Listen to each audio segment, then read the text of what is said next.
लेते हैं अंतर्राष्ट्रीय घटनाओं, क्या क्या घटनाएं हुई, अंतर्राष्ट्रीय घटनाएं, इंटरनेशनल जो न्यूज़ थे उसके बारे में देख लेते हैं। तो प्रधानमंत्री मोदी की श्रीलंका यात्रा हुई है। तो बिम्स्टेक के शिखर सम्मेलन में हिस्सा लेने के लिए, बिम्स्टेक में लेने के बाद जो है मोदी जी अपने 2 दिवसीय यात्रा के लिए श्रीलंका पहुंचे हैं। ठीक है, 6 अप्रैल 2025 को। तो जहां श्रीलंका के राष्ट्रपति जो दिशा नायके हैं के साथ द्विपक्षीय वार्ता इन्होंने किया है। ठीक है, तो कोलंबो के मध्य स्थित ऐतिहासिक स्वतंत्र चौक जो इंडिपेंडेंस स्क्वायर पर औपचारिक स्वागत किया गया था इनका। पहली बार था कि किसी अन्य देश के नेता को यहाँ पर इस प्रकार सम्मानित किया गया है। ठीक है, जिससे यह ऐतिहासिक और दोनों पड़ोसियों के बीच गहरे होते संबंधों का प्रतीक बन गया है। इंडिपेंडेंट स्क्वायर राष्ट्रपति दिवस समारोह का स्थल है, राष्ट्रीय दिवस समारोह का स्थल है, राष्ट्रपति नहीं। इसका नाम स्वतंत्रता स्मारक सभागार से लिया गया है, जिसे 1948 में ब्रिटिश शासन ने श्रीलंका की आज़ादी के उपलक्ष्य में बनाया था। ठीक है, 5 अप्रैल 2025 को श्रीलंका के राष्ट्रपति अनुरा कुमारा दिसानायके और पीएम मोदी के बीच प्रतिनिधि स्तर की वार्ता हुई। वार्ता के बाद दोनों के बीच 7 समझौते पर हस्ताक्षर किए गए। ठीक है, तो समझौता क्या क्या था? तो रक्षा सहयोग में भागीदारी दे रहे हैं, ऊर्जा सहयोग में भागीदारी हो रही है। ठीक है, और इसमें श्रीलंका के जो त्रिकोमाली बंदरगाह को ऊर्जा केंद्र के रूप में विकसित करने की दिशा में सहयोग लिए शामिल है। डिजिटल परिवर्तन, सोलर पावर प्रोजेक्ट के लिए भी बातचीत हुई। स्वास्थ्य क्षेत्र में, दवा उद्योग के क्षेत्र में भी बढ़ावा देने की बात की गई है। सांस्कृतिक और धार्मिक जो जीर्णोद्धार श्रीलंका में, इसमें सीता एलिया सहित कई मंदिरों का जो है जीर्णोद्धार किया गया। जीर्णोद्धार करने के लिए भारत के साथ सहयोग का भरोसा दिया गया इसमें। ठीक है, 5 अप्रैल 2025 को मोदी जी ने श्रीलंका के बीच ऐतिहासिक संबंधों को मजबूत करने के उनके विशिष्ट योगदान के लिए श्रीलंका के सर्वोच्च नागरिक सम्मान श्रीलंका मित्र भूषण पुरस्कार से सम्मानित किया गया था, श्रीलंका मित्र भूषण पुरस्कार से। ठीक है, तो प्रमुख बिंदु क्या थे? प्रधानमंत्री मोदी को मिला यहाँ का 22वां अंतर्राष्ट्रीय पुरस्कार। प्रमुख बिंदु की मित्रा या मित्र भूषण श्रीलंका का सर्वोच्च नागरिक सम्मान पुरस्कार है, जिसे पहली बार 2008 में शुरू किया गया था। ठीक है, तो ये पूरा मामला है। अगला बिम्स्टेक का जो सम्मेलन हुआ है 2025 में, तो बिम्स्टेक में शिखर सम्मेलन वर्चुअल हुआ। पिछला जो 2022 में था वर्चुअल शिखर सम्मेलन के 3 साल बाद बैंकॉक थाईलैंड में 4 अप्रैल 2025 को आयोजित किया गया था इसको। तो बिम्स्टेक का सम्मेलन क्या हुआ था, तो आपको बताना है कि बैंकॉक थाईलैंड में हुआ है, बैंकॉक थाईलैंड में। ठीक है, शिखर सम्मेलन का विषय क्या था? तो prosperous, resilient and open BIMSTEC. तो ये इंपॉर्टेंट है, थीम पूछता है। तो बिम्स्टेक समृद्ध, लचीला और खुला, ये सब उसका जो है थीम है। शिखर सम्मेलन की शुरुआत में 7 देशों के नेताओं ने सामूहिक फोटो खिंचवाई। थाईलैंड के प्रधानमंत्री पैतोंगतार्न सिनवात्रा के स्वागत का भाषण दिया इन्होंने। ठीक है, म्यांमार और थाईलैंड के बीच 28 मार्च 2025 को आए भूकंप में मारे गए लोगों की याद में 1 मिनट का मौन रखा गया यहाँ पे। तो साथ ही यहाँ पे 6 परिणामों को मंजूरी दी, और साथ ही यहाँ पे बैंकॉक विजन दस्तावेज 2030 जारी हुआ। तो पूछ सकता है कि बैंकॉक विजन 2030 दस्तावेज किस संस्था के उसमें जारी हुआ है? तो बिम्स्टेक संस्था जो है थी, संस्था क्या था, बिम्स्टेक के बैठक में इसको जारी किया गया है। ठीक है, तो ये दस्तावेज भविष्य के लिए एक रोड मैप देते हैं, जो वे बिम्स्टेक के सतत विकास, अस्थायी विकास और देश के बीच मजबूत आर्थिक सहयोग को दिशा में मार्गदर्शन करने में मदद करेंगे। ये प्रधानमंत्री मोदी ने 6ठे बिम्स्टेक में 21 सूत्री कार्यक्रम का अनावरण किया, जिसके प्रमुख बिंदु हैं। तो सदस्य देशों के छात्रों को भारतीय वन अनुसंधान संस्थान नालंदा विधि में छात्रवृत्ति मिलेगी। बिम्स्टेक देशों के युवा राजनयिकों को हर साल भारत में प्रशिक्षण देने की बात की गई। टाटा मेमोरियल कैंसर सेंटर सदस्य देश के में कैंसर उपचार व्यवस्था को बेहतर बनाएंगे। पारंपरिक चिकित्सा क्षेत्र के एक दूसरे तक पहुंच के लिए भी नए शोध केंद्र बनाए जाएंगे। भारत ने बिम्स्टेक देशों में विभिन्न पेशेवरों के लिए कौशल विकास, प्रशिक्षण, छात्रवृत्ति और क्षमता निर्माण के लिए बोधि कार्यक्रम की शुरुआत की। ठीक है, ये सब मामला हुआ है, तो बहुत इंपॉर्टेंट नहीं है, बस इतना याद रखना कि बिम्स्टेक में सम्मेलन बैंकॉक में हुआ था, और बैंकॉक विजन 2030 दस्तावेज इसी में जारी हुआ है। ठीक है, ठीक। अगला कि बिम्स्टेक के वाणिज्य मंडल एवं व्यापार शिखर सम्मेलन की मेजबानी भारत की ओर से प्रस्ताव। भारत ने इस अवसर पर BIMSTEC centre of excellence for disaster management और बिम्स्टेक चैम्बर ऑफ कॉमर्स के गठन का प्रस्ताव दिया है इसमें। ठीक है, 4 अप्रैल 2025 को बांग्लादेश के आधिकारिक तौर पर अगले 2 वर्ष के लिए बिम्स्टेक का नया अध्यक्ष बना दिया गया। तो नया अध्यक्ष कौन बन गया? तो बांग्लादेश बन गया, इसमें याद रखना है। न्यू अध्यक्ष बांग्लादेश। इससे पहले कौन था? तो बैंकॉक थाईलैंड था। ठीक है, इससे पिछली अध्यक्ष थाईलैंड के नेतृत्व में मिला। बांग्लादेश के मुख्य सलाहकार मोहम्मद यूनुस ने अध्यक्षता को स्वीकार किया। ठीक है, BIMSTEC bay of Bengal initiative for multi sectoral technical and economical cooperation, जो बंगाल की खाड़ी के पास स्थित 7 देशों का समूह है। इसमें बांग्लादेश, भूटान में भारत, म्यांमार, नेपाल, श्रीलंका और थाईलैंड इसमें शामिल है। इंपॉर्टेंट है, याद रखिएगा। यह समूह जो है व्यापार, अर्थव्यवस्था और क्षेत्रीय स्थल को बेहतर बनाने के लिए मिलकर काम करते हैं। तो ग्लास सीलिंग इंडेक्स 2025 जारी हुआ है। तो अंतर्राष्ट्रीय महिला दिवस, इंटरनेशनल वुमेन डे, जो हर साल 8 मार्च को मनाया जाता है, महिलाओं की सांस्कृतिक, राजनीतिक और सामाजिक आर्थिक उपलब्धियों को पहचानने का एक वैश्विक मंच प्रदान करना इसका लक्ष्य है। यह दिन कार्यस्थल पर लैंगिक समानता की प्रगति और शेष चुनौतियों का आकलन करने का अवसर देता है। लंदन स्थित द इकोनॉमिक्स द्वारा संकलित ग्लास सीलिंग इंडेक्स GCI 2025 कार्यरत महिलाओं के लिए सर्वश्रेष्ठ और सबसे कठिन देशों की तुलना की समीक्षा की प्रस्तुति करता है। ये पूछेगा ग्लास सीलिंग इंडेक्स किसके लिए है, तो महिलाओं के लिए। तो जो कार्यरत महिलाएं, काम करने वाली कामकाजी महिलाएं हैं, सबसे बढ़िया देश कौन है उनके लिए मतलब सुविधा देता है, और सबसे कठिन परिस्थिति किस देश में है, इनके बीच की तुलना करता है। तो इस साल स्वीडन ने आइसलैंड को पछाड़कर कार्यरत महिलाओं के लिए सर्वश्रेष्ठ देश का स्थान प्राप्त कर लिया है। तो स्वीडन नंबर 1 पे, फर्स्ट स्वीडन है, इससे पहले आइसलैंड था। वहीं जापान, तुर्की, दक्षिण कोरिया जैसी अर्थव्यवस्थाएं सामाजिक मानदंड और वेतन असमानता के कारण अभी भी संघर्षरत हैं। जापान में भी कंडीशन खराब है, दक्षिण कोरिया में भी, तुर्की में भी खराब है। ठीक है, ग्लास सीलिंग इंडेक्स आर्थिक सहयोग और विकास OECD के 20 सदस्य देशों में OECD के 20 देशों में महिलाओं के लिए काम करने की स्थिति का मूल्यांकन करता है। और OECD का सदस्य नहीं है भारत, याद रखना, भारत OECD का सदस्य नहीं है। वैश्विक रुझान, महिलाओं के कार्यबल की भागीदारी। तो राजनीतिक परिदृश्य में चुनावी वर्षों में ऐतिहासिक भागीदारी 2024 में महिला राजनीतिक भागीदार में उल्लेखनीय वृद्धि देखी गई है। ठीक है, OECD के 29 देशों के अनुसार संसदीय प्रतिनिधित्व में महिलाओं की औसत भागीदारी 34% हो गई है, जो लैंगिक समानता की ओर एक महत्वपूर्ण कदम देखा जा रहा है। ठीक है, तो ये पूरा मामला है। तो द इकोनॉमिक्स के तो किसने जारी किया है ग्लास सीलिंग इंडेक्स, तो ये पूछ सकता है ग्लास सीलिंग इंडेक्स किसने जारी किया, द इकोनॉमिक्स ने जारी किया है। ठीक है, द इकोनॉमिक्स के 2025 के ग्लास सीलिंग इंडेक्स के अनुसार लैंगिक समानता, कार्यस्थल समावेशन और महिलाओं के लिए कैरियर विकास को बढ़ावा देने के लिए निम्नलिखित देश जो शीर्ष पर रहे हैं। कौन कौन देश शीर्ष पर रहे हैं भाई, तो पहले पे फ्रांस रहा है। किसमें फ्रांस रहा है, तो लैंगिक समानता, कार्यस्थल समावेशन और महिलाओं के लिए कैरियर विकास को बढ़ावा देने के लिए नंबर 1 पे कौन रहा है, तो फ्रांस रहा है। स्पेन है, ऑस्ट्रेलिया है, स्वीडन है, पुर्तगाल है, नॉर्वे है, फिनलैंड, डेनमार्क, न्यूजीलैंड, आइसलैंड, अपने ही सब हैं एक दूसरे के। मगर इस पूरा जो रिपोर्ट आई है, इस रिपोर्ट में नंबर 1 पे कौन है, तो स्वीडन बन गया है। किसको पछाड़ के, तो आइसलैंड को पछाड़ के बना है। ठीक है, तो ये पूरा मामला है। कभी पूछता कि नॉर्डिक देश में कौन कौन से देश आते हैं, नॉर्डिक देश में, तो नॉर्डिक देश में ये लिखा है स्वीडन है, नॉर्वे है, फिनलैंड, डेनमार्क, यही आते हैं। अपने कार्य जीवन संतुलन और लैंगिक समानता कानूनों के कारण उच्च स्थान पर बने हुए हैं ये सब लोग। ठीक है, प्रधानमंत्री मोदी का मॉरिशस यात्रा हुई गई है, तो याद रखिएगा मॉरिशस भी गए थे, ये बहुत इंपॉर्टेंट नहीं है ये सब।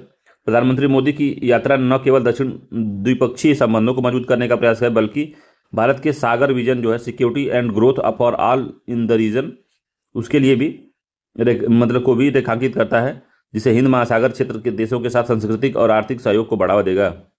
ठीक है, तो मॉरिशस गए थे ये। ठीक है, 11 मार्च 2025 को मॉरिशस गए थे। उनका दौरा मॉरिशस के राष्ट्रीय दिवस 12 मार्च के अवसर पर हुआ, जिसमें वह मुख्य अतिथि के रूप में शामिल थे उसमें। ठीक है, तो मॉरिशस के प्रधानमंत्री कौन है, तो नवीन चंद्र शाम गुलाम है। ठीक है, राम गुलाम, तो नवीन चंद्र राम गुलाम है, याद रखिएगा। तो साथ ही इन्होंने क्या किया वहाँ पे, तो ग्लोबल साउथ के विकास के लिए एक महत्वाकांक्षी दृष्टिकोण, महासागर या क्षेत्रों में सुरक्षा एवं विकास के लिए पारस्परिक और समग्र उन्नति या mutual and holistic advancement for security and growth across region जो है महासागर, इसका की घोषणा की है। तो महासागर घोषणा कहाँ की गई है, तो मॉरिशस में की गई है। मॉरिशस की संसद के नए भवन का निर्माण कराने की घोषणा किसने की, मोदी जी ने किया कि मॉरिशस का नया जो है संसद भवन का निर्माण मोदी जी करवाएंगे। ठीक है, तो महासागर जो है महत्वाकांक्षी दृष्टिकोण महासागर रखा गया है। ठीक है, तो ये सब मेंस में थोड़ा लिखाने होता है। महत्वपूर्ण समझौते क्या क्या हुए, तो स्थानीय मुद्रा का निपटान प्रणाली के लिए मामला सेट हो गया। स्थानीय मुद्रा निर्माण प्रणाली मतलब कि मॉरिशस की जो मुद्रा है वो भारत में चल सकती है, भारत की मुद्रा मॉरिशस में चल सकती है, इसको बैलेंस करके करना है। तो भारतीय राष्ट्रीय महासागर सूचना केंद्र और मॉरिशस के समुद्री क्षेत्र में प्रशासन और अन्वेषण विभाग के बीच समझौता भी हुआ। ठीक है। आर्थिक अपराध पर अंकुश के लिए मॉरिशस के वित्तीय अपराध आयोग और भारत के प्रवर्तन निदेशालय में समझौता हुआ यहाँ पे। ठीक है। भारत नौसेना और मॉरिशस पुलिस बल के बीच समझौता हुआ। मोदी जी को 21वां अंतर्राष्ट्रीय सम्मान भी मिला इसमें। तो 21वां कौन सा नंबर का मिला है? 21वां अंतर्राष्ट्रीय सम्मान मिला है, the grand command of order of star and की ऑफ इंडियन ओशन। ये इतना बड़ा अवार्ड इनको मिला है। तो 21वां अवार्ड था पीएम मोदी का, ये अंतर्राष्ट्रीय 21वां अवार्ड था। इससे पहले 20 अवार्ड वो प्राप्त कर चुके थे, 21वां उन्होंने मॉरिशस में प्राप्त किया। ग्लोबल टेररिज्म इंडेक्स तो कौन जारी करता है? तो institute for economics and peace जारी करता है। तो सीधे बस इसी को याद रखना है, कौन जारी करता है। ठीक है। इंडेक्स के अनुसार आतंकवादी हमले दर्ज कराने वाले देशों की संख्या में 58 से बढ़ के 66 हो गई है, यानी 8 और नए देश उभरे हैं जहां आतंकवादी दर्जा गतिविधियां हो रही है। तो कुल 116 देशों पर आधारित है यह सूचकांक। पहले नंबर पर बुर्किना फासो हो गया है। सबसे अधिक आतंकी गतिविधियां बुर्किना फासो में होती है। ठीक है। इस सूचकांक में दूसरे स्थान पर स्थित पाकिस्तान में यह पहली बार है कि जब एक ही वर्ष में 1000 आतंकवादी हमलों का सामना करना पड़ा है। पाकिस्तान में आतंकी हमले में 45% वृद्धि दर्ज की गई है। ठीक है। भारत कौन से स्थान पे है इसमें? तो वैश्विक आतंकवाद सूचकांक में भारत 2025 में भारत 14वें स्थान पे है। इस मामले में इसका स्कोर 6.4 है। तो इंपॉर्टेंट है, इसको याद रखना है, एग्जाम में इसको पूछ सकता है, क्योंकि अभी आतंकवादी हमला हुआ था तो दिक्कत है भारत के साथ। तो भारत इस समय 14वें स्थान पे है। तो 163 देशों में भारत 14वें स्थान पे, जो कि बहुत खतरनाक स्थिति है। रिपोर्ट के मुताबिक जो इस्लामिक स्टेट को विश्व का सबसे खतरनाक आतंकवादी संगठन बताया गया, जिसके दुनिया भर में 22 देशों में प्रभाव है इस्लामिक स्टेट का। ठीक है। तो ये पूरा मामला था, बस इसको याद रखना कि कौन जारी करता है। तो वैश्विक आतंकवाद सूचकांक रिपोर्ट कौन जारी करता है, इसी को बस सीधे आपको याद रखनी है। और बाकी institute for economics and peace जारी करता है, IEP। और दुनियादारी में नहीं फंसना आपको। 163 देशों में भारत जो है 14वें स्थान पे है, इसको भी याद रखने की जरूरत है आपको। अगला है वैश्विक मुक्ति अभियुक्ति सूचकांक। तो द फ्यूचर ऑफ वैश्विक मुक्त अभिव्यक्ति सूचकांक। तो बोलने का जो अधिकार है, वैश्विक स्तर पर बोलने का जो अधिकार है वो मुक्त होना चाहिए, उसको सूचकांक बना दिया है इन लोग। ठीक है। तो वाक अभिव्यक्ति स्वतंत्रता। तो वैश्विक राइट टू स्पीच जो है, या फ्री स्पीच सूचकांक में क्या है? The future of free speech. तो अमेरिका स्थित थिंक टैंक ने the future of free speech वैश्विक मुक्त अभिव्यक्ति सूचकांक 2025 जारी किया है। इसमें भारत को स्थान कौन सा मिला है? तो 24वां मिला। इतना ही पढ़ना है, और कुछ नहीं पढ़ना है, बस सिर्फ इतना ही ध्यान देना है कि द फ्यूचर ऑफ। अगर सच में सही से तैयारी करना चाहते हैं तो जितना बता रहा हूँ उतना ही करिए। इसमें इसके अलावा इस तरह से नहीं पूछेगा ज़्यादा इसमें। ठीक है। कहाँ गया? तो इसमें जो है कि the future of free speech, जो अमेरिका की थिंक टैंक है, उसने वैश्विक मुक्ति जो है अभिव्यक्ति सूचकांक 2025 जारी किया है। भारत 33 देशों में 24वां स्थान पे है। तो भारत में 33 देशों की तुलना 33 देशों में इसने जारी किया, उसमें भारत 24वें स्थान पे है। ठीक है। ये पूरा मामला है। अगला है partnership for healthy cities summit. तो यूपीएससी में एक बार पूछा था इसका क्वेश्चन। तो partnership for healthy cities summit 2025 का आयोजन मार्च 2025 में पेरिस में हुआ। ठीक है। Partnership for healthy cities summit 2025 Argentina के कार्डोबा, ब्राजील के फोर्टोलेजा और ब्रिटेन के ग्रेट मैनचेस्टर को सर्वाधिक स्वास्थ्य सुधार के लिए सम्मिलित किया गया है इसमें। ठीक है। इन शहरों ने गैर संचारी रोगों और चोटों की रोकथाम में उल्लेखनीय उपलब्धि हासिल की है। ठीक है। तो ये पूरा मामला है। तो बहुत ज़्यादा इंपॉर्टेंट नहीं है। भारत के बारे में कुछ दिया है कि नहीं? इसमें नहीं दिया है, तो बहुत इंपॉर्टेंट नहीं है। वैश्विक खुशहाली रिपोर्ट महा इंपॉर्टेंट है यूपी से सारों के लिए। ये पूछता है वर्ल्ड हैप्पीनेस रिपोर्ट जो आती है, इसके बारे में पूछता है। तो कौन जारी करता है इसको, तो जानना है आपको। तो वेलबींग रिसर्च सेंटर द्वारा वैश्विक खुशहाली रिपोर्ट जारी की गई है। अंतर्राष्ट्रीय खुशहाली दिवस के अवसर पर वेलबींग रिसर्च सेंटर द्वारा वैश्विक खुशहाली रिपोर्ट या वर्ल्ड हैप्पीनेस रिपोर्ट जारी की गई है। यह रिपोर्ट वैश्विक खुशहाली का आकलन करती है, जिसमें आर्थिक स्थिरता, सामाजिक सामर्थ्य और जीवन संतुष्टि जैसे कारक शामिल होते हैं। वैश्विक खुशहाली रिपोर्ट एक वार्षिक वैश्विक प्रकाशन है, जो कि इस बात का आकलन करता है कि विभिन्न देशों के नागरिकों के अपने जीवन में संतुष्ट है कि नहीं है। ठीक है। अगला है कि wellbeing research centre university of Oxford द्वारा प्रकाशित किया जाता है इसको। ये काफ़ी इंपॉर्टेंट याद रखना। भारत का इसमें दिया ही नहीं किसी का हो, तो बस इतना याद रखना कौन जारी करता है। तो वैश्विक वेलबींग रिसर्च सेंटर जो कि ऑक्सफोर्ड यूनिवर्सिटी में, वही जारी करता है वर्ल्ड हैप्पीनेस रिपोर्ट। ठीक है। सहयोग कौन करता है इसमें? तो गैलप वर्ल्ड पोल, जो सतत राष्ट्र संयुक्त राष्ट्र सतत विकास समाधान नेटवर्क, मतलब UN sustainable development solution network जो है, स्वतंत्र संपादकीय बोर्ड के प्रमुख विशेषज्ञ शामिल होते हैं इसमें। तो याद रखना इंपॉर्टेंट है यार। तो इसका प्रमुख कारक कौन कौन से हैं? सामाजिक सामर्थ्य, प्रति व्यक्ति जीडीपी, जीवन स्वास्थ्य, जीवन प्रत्याशा, स्वतंत्रता, उदारता और भ्रष्टाचार की अनुपस्थिति। तो रिपोर्ट में जो है मूल्यांकन में कैंट्रिल लैंडर विधि का प्रयोग किया जाता है, जिसमें 0 से 10 तक की जो श्रेणी होती है कल्पना की जाती है। सबसे खराब जो होता है जीवन, 0 का मतलब सबसे खराब जीवन, 10 का मतलब सबसे अच्छा जीवन होता है इसमें। तो जितना कम रहेगा उतना खराब जीवन को संकेत करेगा, और जितना ज़्यादा रहेगा उतना बढ़िया जीवन को संकेत करेगा। ठीक है। तो वैश्विक खुशहाली रिपोर्ट 2025 में शीर्ष प्रदर्शन में फिनलैंड नंबर 1 पे है, डेनमार्क सेकंड पे है और आइसलैंड थर्ड पे। तो ये इंपॉर्टेंट पूछता है, इंपॉर्टेंट इस बात को याद रखिएगा। ठीक है। तो अब देखते हैं भारत कितने स्थान पे है भाई। और अन्य देशों में स्वीडन शीर्ष से चौथा स्थान प्राप्त किया है, 5वें स्थान पे नीदरलैंड है। कोस्टारिका जो है 6ठे पे है, मैक्सिको 10वें पे है। पहली बार दुनिया के सबसे खुशहाल देशों में शीर्ष सूची में शामिल हुआ है। इजराइल 8वें स्थान पे ने इस वर्ष उच्च स्थान प्राप्त किया है। हालांकि देश की अभी भी हमास के साथ युद्ध जैसी चुनौतियों की परिस्थितियों का सामना कर रहा है, तब भी पता नहीं क्यों इसको इतना ज़्यादा दे दिया। तो 1 से 10 में पहले फिनलैंड है, Denmark, Iceland, Sweden, Netherland, Costa Rica, Norway, Israel, Luxembourg, Mexico इसमें शामिल है। अफगानिस्तान जो है 147 है। इस रिपोर्ट के अनुसार पश्चिमी देशों में विशेष रूप से अमेरिका 24वें स्थान पे, ब्रिटेन जो है 23वें स्थान पे है। भारत के बारे में कुछ नहीं दिया क्या? ये दिया तो है। भारत इस सूचकांक में 118वें स्थान पे है। इतना दूर फेंका उठा के इनको कि दोबारा रिकवर नहीं कर पाएंगे।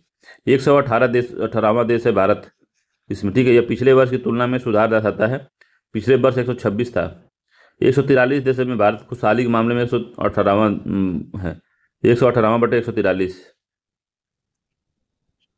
ठीक है। मामला गड़बड़ है, इसको याद रखिएगा आप। ठीक है। तो 118वां स्थान 2025 में मिला है। 2024 में कितना था? 2024 में 126 था। तो इसको इंपॉर्टेंट रखना। ठीक है। यही बार पूछता है। भारत जो है 118वें पे है। कभी चीन 68 नंबर पे है, नेपाल 92 है, 109। पाकिस्तान कितना खुश है भाई, पता नहीं किस तरह से बनाते हैं सब। भारत जो है 118वें स्थान पे, इंपॉर्टेंट है, इसको याद रखना है। ठीक है। तो भारत की जो खुशहाली रैंकिंग में पीछे रहने के प्रमुख कारणों में व्यक्तिगत स्वतंत्रता सीमित होना। इस मामले में भारत जो है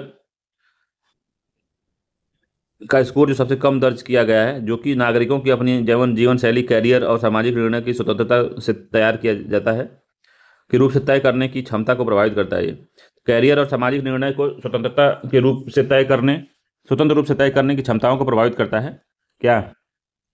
तो ये जो व्यक्तिगत स्वतंत्रता का सीमित होना, इसी कारण भारत की जो रैंकिंग है थोड़ा गड़बड़ है।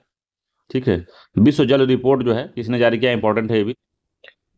तो विश्व जल रिपोर्ट जो है संयुक्त राष्ट्र एजेंसी यूनेस्को द्वारा जारी किया गया। यूनेस्को द्वारा 25 मार्च 2025 को जारी जल विकास रिपोर्ट 2025 में ग्लेशियरों के तेजी से पिघलने की गहरी चिंता व्यक्त की गई है। रिपोर्ट के अनुसार दुनिया की कुल 8.2 अरब आबादी में से 2 अरब से अधिक लोग मीठे जल और भोजन की गंभीर समस्या का सामना कर रहे हैं। ठीक है। तो यूनिसेफ को ने जारी किया, यूनेस्को ने जारी किया। इंपॉर्टेंट है, यूनेस्को ने जारी किया, यूनेस्को। ठीक है। याद रखिएगा, यूनेस्को ने जारी किया है जल विकास रिपोर्ट। ठीक। इसमें बताया गया है कि इसमें 3.5 अरब लोग को भारत के लिए सुरक्षित इससे 3.5 अरब लोगों को भारत के लिए सुरक्षित रूप से प्रबंधित स्वच्छता तक पहुंच में कमी आई है। रिपोर्ट में चेतावनी दी गई है कि यदि ग्लेशियर पिघलने की वर्तमान दर बनी रही तो परिणाम अभूतपूर्व और विनाशकारी हो सकते हैं। दरअसल जो हर साल 22 मार्च को विश्व जल दिवस मनाया जाता है, इसके लिए इस साल थीम थी ग्लेशियर का संरक्षण। तो इस बार जो 22 मार्च को जो विश्व जल दिवस था, उसकी थीम क्या थी? थीम पूछ सकता है। तो ग्लेशियरों का संरक्षण थीम का नाम था। किसका संरक्षण? तो ग्लेशियर का, बर्फों का संरक्षण इसमें इसकी थीम थी। ठीक है। इसका एकमात्र उद्देश्य दुनिया भर में ग्लेशियरों को बचाने के लिए तत्काल आवश्यकताओं पर जोर देने में बढ़ावा करना और वैश्विक तापमान को कम करने के प्रति जागरूकता को बढ़ाना। ग्लेशियर पृथ्वी पर जल चक्र रखने के लिए महत्वपूर्ण होते हैं। 1975 में 9,000 टन से अधिक बर्फ जलवायु परिवर्तन के कारण पिघल चुकी है। 1975 से अब तक अकेले 2024 में 450 गीगा टन बर्फ का नुकसान हुआ है। ठीक है, तो इस तरह से मामला पूरा है। तो किसने जारी किया है? तो यूनेस्को ने जारी किया है। विश्व ये वाली रिपोर्ट है।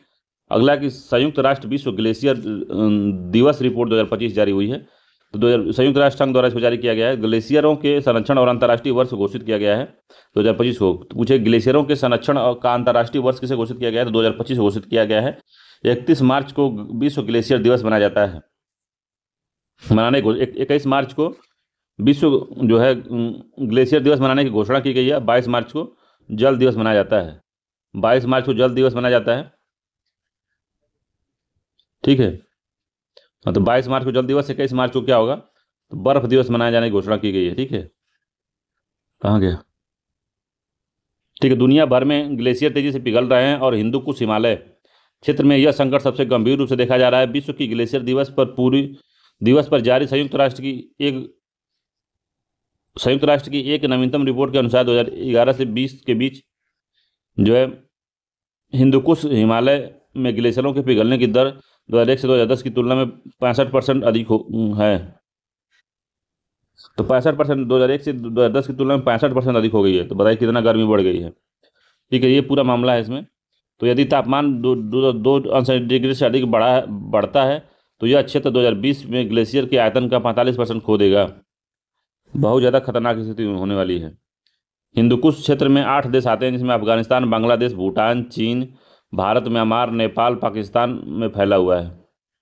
ठीक है, तो हिंदुकुश जो पर्वत है उसको पूरा प्रायद्वीपीय भारत में बता रहा है फैला हुआ है। ठीक है, तो इसको भी याद रखने की जरूरत है, पूछ सकता है एग्जामों में।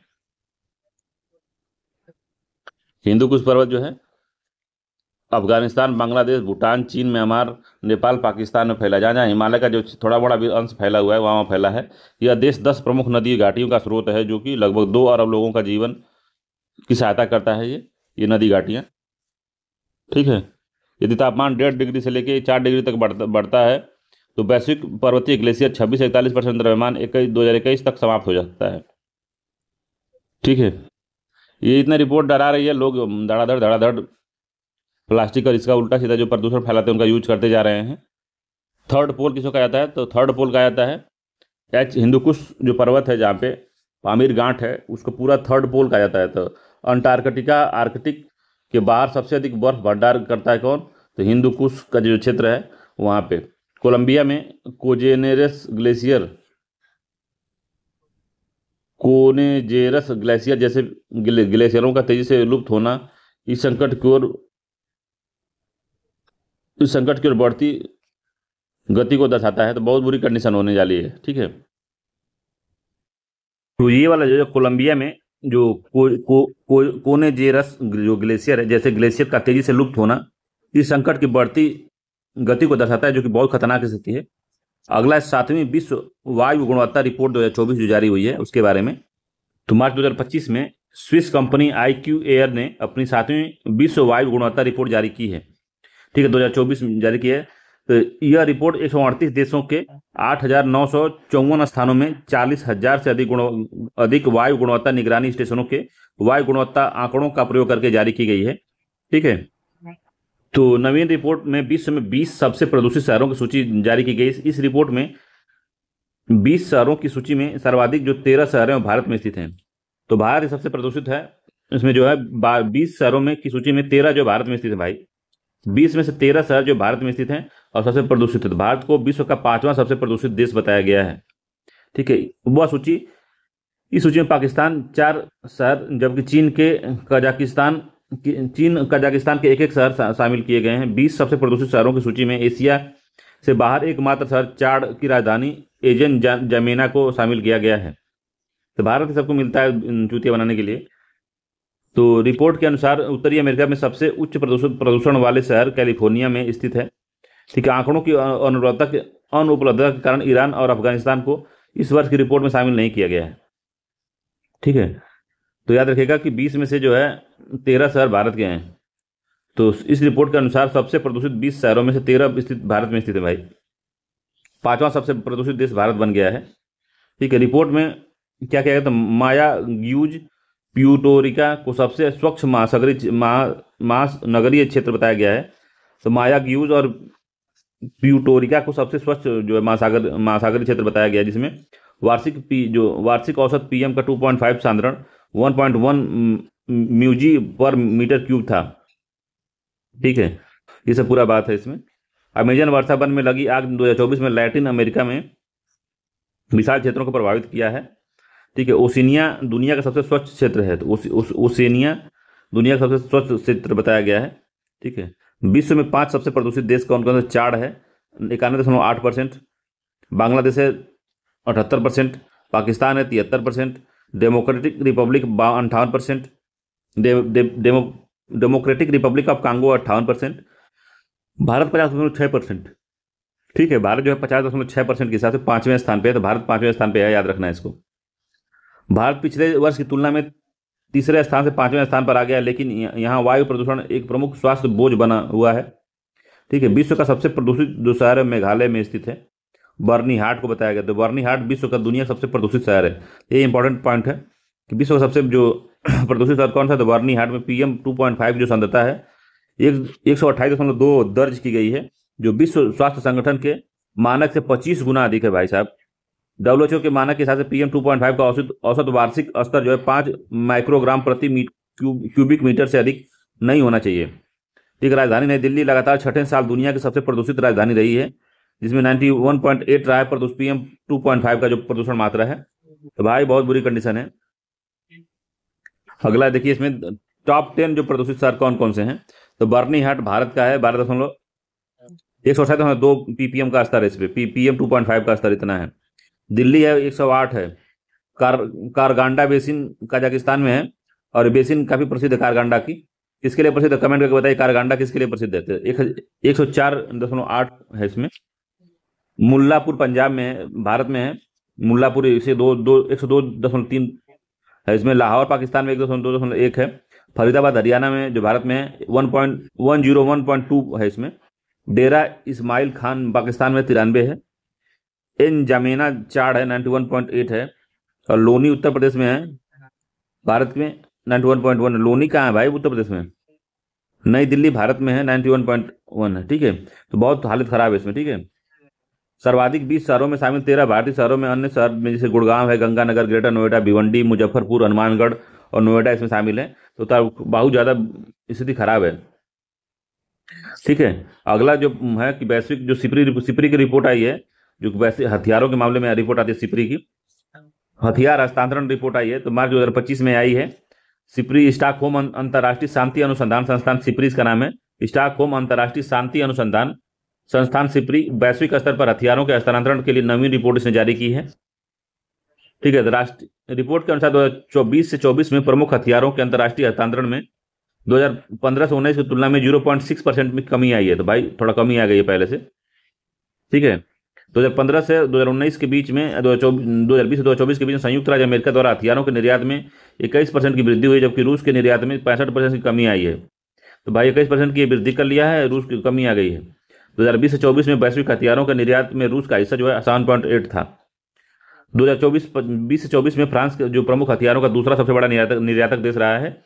इस अवधि में वैश्विक हथियार हस्तांतरण में फ्रांसीसी हथियार का निर्यात जो है 9.6% था। ठीक है, 2020 से 24 में एशिया और ओशिनिया के देश की कुल हथियार के आयात में 33% हिस्सेदारी रही है। इसके बाद यूरोप में 28%, मध्य पूर्व अमेरिका में 6.2%, अफ्रीका में 4.5%। वर्ष 2025 में यूक्रेन दुनिया का सबसे बड़ा हथियार आयातक देश था, जिसके वैश्विक आयात का 8.8 हिस्सा अकेले यूक्रेन ने आयात किया था हथियार को। भाई यूक्रेन को आपूर्ति किए जाने वाले अधिकांश प्रमुख हथियार में संयुक्त राज्य अमेरिका का 45%, जर्मनी का 12% और पोलैंड का 11% हिस्सेदारी थी। तो आधा हिस्सा तो वही अमेरिका बेच रहा था, इसीलिए शांति उन्नति नहीं कराता है ये अमेरिका, जो शांति उन्नति इसलिए नहीं कराता है कि हथियार उसका बिकना बंद हो जाएगा। तो साला झाड़ा लगा लगा के क्या करते हैं ये लोग, गड़बड़ ये करते हैं कि झाड़ा लगा के फिर हथियार बेचते हैं सब। ये आज से नहीं, इनकी पुरानी तकनीक है। तो आप लड़ते रहिए, हम बेचेंगे, कहेंगे कि हम फलाना देश ऐसा नहीं कर रहा है, उसको यहाँ से बाइकाट करो, वहाँ से बाइकाट करो, खुद तुम बाइकाट हो। तुम 45% अगर हथियार तुम नहीं दोगे तो लड़ाई ही नहीं होगी। दिए गए हथियारों में आयात संयुक्त राज्य अमेरिका का हिस्सा जो 64% है भाई। नाटो के यूरोपीय सदस्य देशों द्वारा किए गए हथियारों के आयात में देखिए 64% नाटो ने ही इनका आयात कर लिया है। बताइए, जो सदस्य बना है नाटो का वही लोग हथियार ले रहे हैं भाई। जब जब अमेरिका ने सबकी सुरक्षा एक लोगों पे अटैक का अगर जिम्मेदारी पूरी अमेरिका ने लिया कि अगर एक पे अटैक होता तो सभी पे अटैक माना जाएगा, तो हथियार खरीद क्यों रहे हैं सब इतना ही। मान लीजिए कि अभी यूक्रेन शामिल हो गया है नाटो में, यूक्रेन पे हमला हो गया तो भाई अमेरिका को भी जाना पे रसिया पे हमला करना चाहिए। तब ये क्यों लड़ रहा है, यूक्रेन क्यों लड़ रहा है इसमें? 64% का आयात अपने ही देशों को कर रहा है जो कि नाटो में शामिल हैं। आयातक देशों में भारत का दूसरा स्थान रहा है।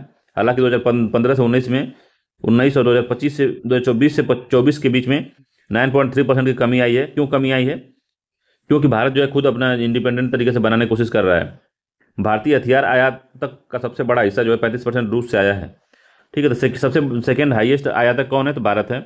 और सबसे बड़ा इसका जो जत्था है कहाँ से आया है? तो 35% इसने जो अकेले रूस से मंगाया है।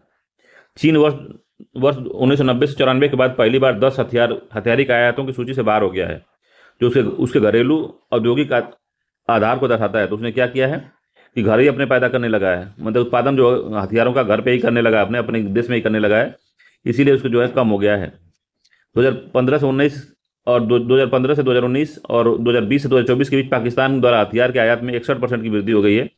तो इसको जरूरी है लेना, क्योंकि यहाँ पे प्याज 400 रुपये किलो है, सेब 8,1200 रुपये सेब किलो है, टमाटर 900 रुपये किलो है। तो इसको खरीदना हथियार बहुत जरूरी है, कि इतना महंगाई नहीं है वहाँ पे। भूमिका रही है कि 2020 से 24 की अवधि में पाकिस्तान के हथियारों का आयात 81% की हिस्सेदारी प्राप्त हो जाएगी, प्राप्त की 81% की हिस्सेदारी प्राप्त की। तो बढ़िया हिस्सेदारी प्राप्त, अच्छी जगह हिस्सेदारी प्राप्त कर रहे हैं लोग। सर्वाधिक हथियार आयातक 10 देश कौन कौन है भाई? तो सबसे अधिक जो है यूक्रेन है। आठ दुनिया की वैश्विक आयात की हिस्सेदारी में कितना इनका योगदान है? अकेले तो यूक्रेन का 8.8% है, भारत कम नहीं है, 8.3% है। कतर का 6.8 है, सऊदी अरब का 6.8 है, पाकिस्तान का 4.6 है। तो अपनी अपनी साइज के हिसाब से भारत कम ही मंगा रहा है इन लोगों से। यूक्रेन यूक्रेन उत्तर प्रदेश के बराबर भी नहीं है। कितना मंगाया? 8.8 मंगाया है। भारत जो है इतना बड़ा देश 8.3 मंगाया है। कतर जो है कुछ नहीं तभी 6.8 मंगाया है। सऊदी अरब बड़ा है, 6.8 पहुंचा है। जापान भी मंगा रहा है भाई। ऑस्ट्रेलिया, इजिप्ट, ऑस्ट्रेलिया किससे लड़ ले यार? वहां किससे युद्ध हो जाएगा ऑस्ट्रेलिया का? चारों तरफ पानी है, कौन जाएगा लड़ने वहां? इजिप्ट ने मंगाया है, तो इजिप्ट में अमेरिका ने 3.1% का आयात किया। ये किसे आयात कर रहा है? कुवैत 3.1 है। ठीक है, सबसे बड़ा निर्यातक कौन है? तो यही दो स्लाइड है जो कि इंपॉर्टेंट है, ये वाली और ये वाली। पूछेगा इसीलिए बता रहा हूँ, क्योंकि एग्जाम में पूछा हुआ है क्वेश्चन इससे।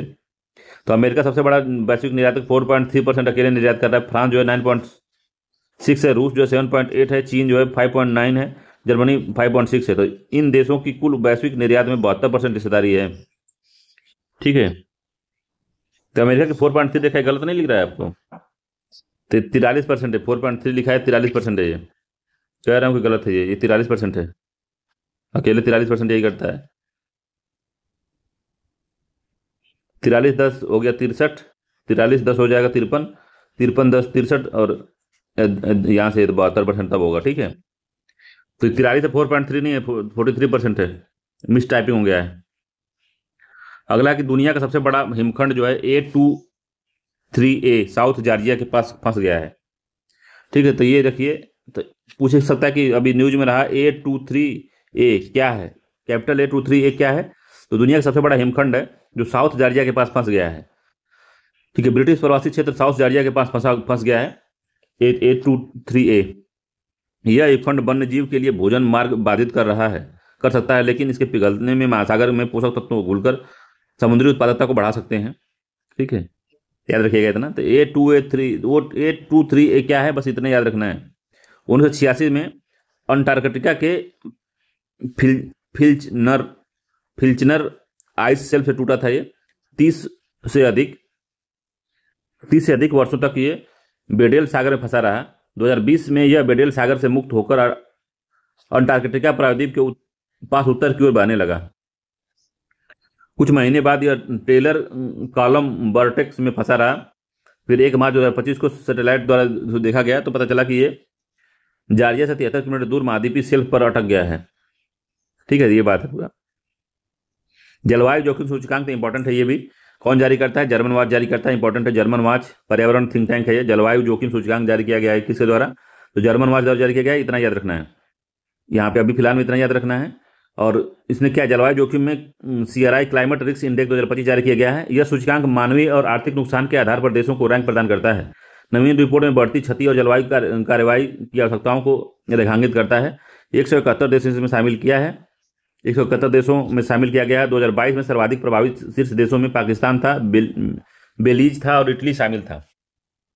1993 से 2002 की अवधि में अत्यंत असामान्य चरम घटनाओं को सर्वाधिक प्रभावित देशों में डोमिनिका है, होंडुरास है, म्यांमार है और क्या लिखा है, वानुअतु है। ठीक है, वानुअतु इसमें शामिल है। बार बार होने वाली चरम घटनाओं से प्रभावित देश में चीन है। भारत फिलीपींस का स्थान रहा है। इस सूचकांक में सर्वाधिक प्रभावित देश में भारत को छठी रैंकिंग मिली है। तो भारत 6वें रैंक पे, याद रखिएगा 6वें रैंक पे भारत है। प्रभावित की स्थिति में 6वें रैंक पे भारत है। तो भारत की रैंक कितनी, 171 देशों में 171 देशों में 61 रैंक, 6वां रैंक भारत की है 171 देशों में। तो इंपॉर्टेंट है, यही 6वां रैंक है भारत की, बस इतना याद रखिएगा। कौन जारी करता है, जर्मनवाद जारी करता है। होंडुरास तीसरे स्थान पे है, म्यांमार चौथे स्थान पर, इटली 5वें स्थान पे है। 1993 से 92 के दौरान भारत में 400 से अधिक चरम मौसमी घटनाएं हो चुकी हैं। 180 बिलियन अमेरिकी डॉलर का नुकसान हो गया है भारत को और कम से कम 80,000 मौतें हुई हैं। भारत ने इस घटनाओं से होने वाली वैश्विक मौतों का 10% और नुकसान में 4.3% हिस्सा झेल रहा है। भारत 10% मौतें भारत में, अगर मान लीजिए 80,000 अगर मौतें हुई हैं तो उसमें से 8,000 भारत में हुई हैं। ठीक है, और 4.3 अमेरिकी डॉलर का नुकसान हो गया है। ठीक है, 4.2 ट्रिलियन अमेरिकी डॉलर का आर्थिक नुकसान पहुंच चुका है अभी तक 1993 से 2022 तक। CRI के अंतर्गत चरम मौसमी घटनाओं के प्रति देशों की सुभेद्यता के आधार पर उनका वर्गीकरण किया गया है। जलवायु जनित आपदाओं से होने वाले मानवीय और आर्थिक हानि का आकलन भी किया गया है। ठीक है, सूचकांक में जलवायु से संबंधित आपदाओं जैसे तूफान, बाढ़, हीट वेव, सूखा आदि होने के वाले मानवीय और आर्थिक नुकसान के आधार पर इस देशों को रैंकिंग प्रदान की गई है। तो भारत 6वें स्थान पर, याद रखना, 171 देशों में। प्रधानमंत्री मोदी की अमेरिका यात्रा हो गई भाई 10 फरवरी को, 10 फरवरी से 12 फरवरी 2 दिन गए थे। तो राष्ट्रपति डोनाल्ड ट्रंप के साथ प्रधानमंत्री मोदी की मुलाकात व्हाइट हाउस में 13 फरवरी को हुई, जहां मोदी जी का स्वागत मेजबान राष्ट्रपति ने किया। ओवल ऑफिस में दोनों नेताओं यह बैठक 5 वर्ष के अंतराल के बाद हुई है, जिसे मोदी जी एक महान मित्र और बेहतरीन इंसान ट्रंप ने बताया। 21वीं सदी के लिए यूएस इंडिया कॉम्पैक्ट, सैन्य साझेदारी, त्वरित वाणिज्यिक और प्रौद्योगिकी के अवसरों को उत्प्रेरित करना। US India compact, catalysing opportunity for military partnership, accelerate and commerce and technology का शुभारंभ दोनों देशों के नेताओं ने इस अवसर पर किया है। दोनों देशों के बीच 10 वर्षीय रक्षा साझेदारी पर हस्ताक्षर करने तथा प्रमुख हथियारों के सह उत्पादन को जारी रखने के लिए महत्वाकांक्षी योजनाओं की घोषणा इन्होंने दोनों पक्षों ने की है। ठीक है, रक्षा सहयोग के विस्तार के लिए भारत ने 6P-81 मैरीटाइम पेट्रोलियम विमान तथा अत्याधुनिक F-35 लड़ाकू विमान प्रदान करने को सहमति भी अमेरिका की ओर से दी गई है भारत को। ठीक है, 2030 तक $500 अरब का तक पहुंचने का लक्ष्य क्या है। तो इसके अतिरिक्त दोनों देशों के बीच द्विपक्षीय वार्षिक व्यापार जो है पिछले वर्ष $130 अरब था, जो कि 2030 तक $500 अरब पहुंचने का लक्ष्य निर्धारित किया गया। इन्होंने परंपरागत सहयोग संवर्धन के लिए मोदी जी ने अपने मीगा जो है make India great again vision को ट्रंप के मागा या मेक अमेरिका ग्रेट अगेन नारे से जोड़ा। उन्होंने कहा कि मीगा और मागा का संयुक्त विजन समृद्धि के लिए विशाल साझेदारी बनाएगा। ये सब पूरा बात इन्होंने की है। ठीक है, तो भारत मध्य पूर्व यूरोप कॉरिडोर IMEP और 12U2, भारत I2U2, 12 नहीं है, I है, ये 1 लिखा है, I2U2 है। तो भारत, इजराइल, संयुक्त राज्य अमेरिका व अमेरिका समूहों के बीच भागीदारी को बुलाने की योजना बनाई गई है। तो I2U2 में है, इजराइल है, इंडिया है और U मतलब USA है और UAE है। ठीक है, तो इसके बारे में इन्होंने बात की है। ठीक, एक्शन सनाऊ की वर्ष 2024 की वैश्विक इंटरनेट शटडाउन रिपोर्ट। तो एक्सेस नाउ इसका नाम है, एक्सेस नाउ वैश्विक इंटरनेट शटडाउन रिपोर्ट। तो याद रखिएगा, एक्सेस नाउ ने वैश्विक इंटरनेट शटडाउन रिपोर्ट किसने जारी किया, तो एक्सेस नाउ ने। ठीक है, तो क्या हुआ इसमें, तो इस रिपोर्ट में वैश्विक इंटरनेट शटडाउन की रिकॉर्ड उच्च संख्या पर प्रकाश डाला गया, जिसमें म्यांमार में 85 शटडाउन के मामले के साथ सूची में सबसे टॉप पर बना हुआ है। इसके बाद भारत का स्थान आता है। तो भारत में कुल इंटरनेट शटडाउन की 84 घटनाएं कुल शटडाउन की 28% है हुई हैं, जो कि लोकतांत्रिक देश में सर्वाधिक है। इस दौरान भारत में सबसे अधिक 21 बार इंटरनेट शटडाउन की घटनाएं मणिपुर में देखी गई हैं। इसके बाद हरियाणा में, फिर 12 बार, फिर जम्मू कश्मीर में 12 बार देखी गई है। सर्वाधिक मणिपुर में 21 बार जो है इंटरनेट शटडाउन हुआ है। उसके बाद हरियाणा में, फिर जम्मू कश्मीर में। ठीक है, कुल मिलाकर वर्ष 2024 में 16 राज्यों के केंद्र शासित प्रदेशों में इंटरनेट शटडाउन के मामले देखे गए हैं। तो भारत में शटडाउन मुख्य रूप से विरोधी प्रदर्शन, जैसे 41 उदाहरण विरोधी प्रदर्शन में, सांप्रदायिक हिंसा में 23 उदाहरण, परीक्षा संबंधी सुरक्षा के लिए 5 उदाहरण इसमें सम्मिलित हैं। समझ रहे बात को? तो वर्ष 2024 में विश्व के कुल 54 देशों में 296 इंटरनेट शटडाउन किए गए, जो कि अब तक की सर्वाधिक संख्या है। तो म्यांमार में 84 बार, 85 बार नंबर 1 पे, दूसरे नंबर पे 84 भारत में है, पाकिस्तान में 21 बार। वर्ष के दर्ज सभी शटडाउन का 65% से अधिक हिस्सा इन्हीं के पास है। तो याद रखना है कि सेकंड नंबर पे भारत है, 84 बार शटडाउन हुआ है, और म्यांमार फर्स्ट पे है। ठीक है, 85 बार हुआ है। भारत में इंटरनेट शटडाउन के लिए कानूनी प्रावधान है। तो भारत इंटरनेट शटडाउन दूरसंचार अधिनियम 2023 के तहत जारी दूरसंचार सेवाओं का अस्थायी निलंबन नियम 2024 द्वारा शासित होता है। विलंबन अवधि एक बार में 15 दिन से अधिक नहीं हो सकती। तो एक बार में 15 दिन से अधिक विलंबन अवधि नहीं हो सकती, ये भी ध्यान रखने की जरूरत है। शटडाउन आदेश जारी करने का प्राधिकरण केंद्रीय गृह सचिव राष्ट्रीय स्तर के शटडाउन के लिए और राज्य गृह सचिव राज्य स्तर के शटडाउन के लिए जिम्मेदार है। तो ये भी इंपॉर्टेंट पॉइंट है, यूपीएससी के लेवल पूछ सकता है कि शटडाउन आदेश जारी करने के लिए कौन प्राधिकार है? केंद्रीय गृह सचिव जो है राष्ट्रीय स्तर पर शटडाउन के लिए जिम्मेदार है, और राज्य गृह सचिव राज्य स्तर के लिए शटडाउन के जिम्मेदार है। इंपॉर्टेंट पॉइंट यही है। ठीक है, तो नंबर 1 पे दुनिया में शटडाउन के मामले में कौन रहा है? तो वो रहा है म्यांमार, दूसरे पे भारत रहा है। किसने जारी किया है वैश्विक इंटरनेट शटडाउन रिपोर्ट? तो एक्सेस नाउ ने जारी किया है। ठीक है, ठीक है, तो ये सब बात है। तो अपरिहार्य परिस्थितियों में संयुक्त सचिव स्तर पर आधिकारिक या विधिवत प्राधिकृत आदेश जारी कर सकता है, लेकिन इसकी पुष्टि 24 घंटे के भीतर होनी चाहिए, अन्यथा आदेश समाप्त हो जाएगा। न्यायिक प्रावधान क्या है? तो अनुराधा भसीन बनाम भारत संघ 2020 के मामले में भारत के सर्वोच्च न्यायालय ने घोषणा की कि अनिश्चितकालीन इंटरनेट शटडाउन गैर कानूनी है और ऐसे प्रतिबंध को अनुपात तक आवश्यक मापदंडों का पालन करना चाहिए। ठीक है, जब प्रधानमंत्री मोदी की फ्रांस यात्रा हुई है, तो प्रधानमंत्री मोदी जी उच्च स्तरीय शिष्टमंडल के साथ 10 से 12 फरवरी 2025 को फ्रांस की यात्रा कर रहे हैं। ठीक है, फ्रांस के बेस्टिल दिवस समारोह में मुख्य अतिथि के रूप में हिस्सा लेंगे ये। ठीक, फ्रांस की इस यात्रा के दौरान मेजबान राष्ट्रपति मैक्रो के साथ में द्विपक्षीय वार्ता करेंगे, और एआई एक्शन समिट के तीसरे संस्करण की मेजबानी राष्ट्रपति मैक्रो के साथ सह अध्यक्षता करने का इनका कार्यक्रम है। ठीक है, पूछा था कि यूपीएससी में पूछा था कि एआई एक्शन समिट का तीसरे संस्करण की मेजबानी राष्ट्रपति मतलब कि फ्रांस के साथ भारत सह अध्यक्ष के रूप में कार्य किया था। तो ये बात सही है। 11 फरवरी को एआई एक्शन समिट सिसलारी में, 12 फरवरी को पेरिस में 14वें इंडिया फ्रांस सीईओ फोरम को मोदी जी ने संबोधित किया। ठीक है, पेरिस से बंदरगाहों के शहर मर्सिले के लिए उड़ान भरी, जहां पर फ्रांस में भारत के पहले वाणिज्यिक दूतावास का उद्घाटन दोनों नेताओं ने मिलकर किया। ठीक है, मर्सिले में स्वतंत्रता सेनानी वीर सावरकर को श्रद्धा सुमन भी अर्पित किया इन्होंने। वीर सावरकर बहादुरी और हिम्मत दिखाते हुए ब्रिटिश बलों को चकमा देकर मर्सिले से सफलतापूर्वक निकल गए थे। मेजबान राष्ट्रपति के साथ ही मोदी जी ने द्वितीय विश्व युद्ध के दौरान प्राणों की आहुति देने वाले भारतीय सैनिकों के मजार ग्यूज समाधि स्थल पर श्रद्धांजलि की अर्पित की, और फ्यूजन एनर्जी प्रौद्योगिकी के कैडारेच में विश्व की सबसे महत्वपूर्ण अंतर्राष्ट्रीय थर्मोन्यूक्लियर प्रौद्योगिकी रिएक्टर परियोजना, जिसको ITER का दौरा भी उन्होंने किया।